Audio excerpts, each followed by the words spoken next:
চিকিৎসাধীন সাবেক প্রধানমন্ত্রী ও বিএনপির চেয়ারপারসন বেগম খালেদা জিয়ার সুস্থতা কামনায় দেশের বিভিন্ন জায়গায় বিএনপির দোয়া ও মিলাদ কর্মসূচি পালন করা হয়েছে। ছিল কোরআনখানি সহ নানা আয়োজন। প্রতিনিধিদের পাঠানো তথ্য ও ছবিতে জানাচ্ছেন শাশ্বতী সরকার। টাঙ্গাইলে বিএনপির উদ্যোগে উত্তর তারটিয়ার আলহেরা মাদ্রাসায় বেগম জিয়ার সুস্থতা কামনায় দোয়ার আয়োজন করা হয়। বিএনপির প্রচার সম্পাদক সুলতান সালাউদ্দিন টুবু সহ স্থানীয় নেতারা এ সময় উপস্থিত ছিলেন। বেগম জিয়ার শারীরিক সুস্থতা কামনায় জয়পুরহাটে বিভিন্ন এতিমখানার কোমলমতি হাফেজদের নিয়ে পবিত্র কোরআন খতম ও দোয়া মাহফিল অনুষ্ঠিত হয়। বিএনপির জাতীয় নির্বাহী কমিটির সদস্য ফয়সাল আলিম এর আয়োজন করেন। সুনামগঞ্জের সীমান্তবর্তী বিশ্বম্ভরপুর, তাহিরপুর, দোয়ারা বাজার, জামালগঞ্জ ও ধর্মপাশায় ছিল নানান কর্মসূচি।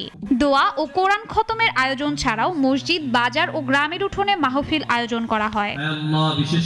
সিরাজগঞ্জে খালেদা জিয়ার আশু রোগ মুক্তি কামনায় বাংলাদেশ জাতীয়তাবাদী ওলামা দল জেলা শাখার উদ্যোগে হয়েছে দোয়া ও মাহফিল।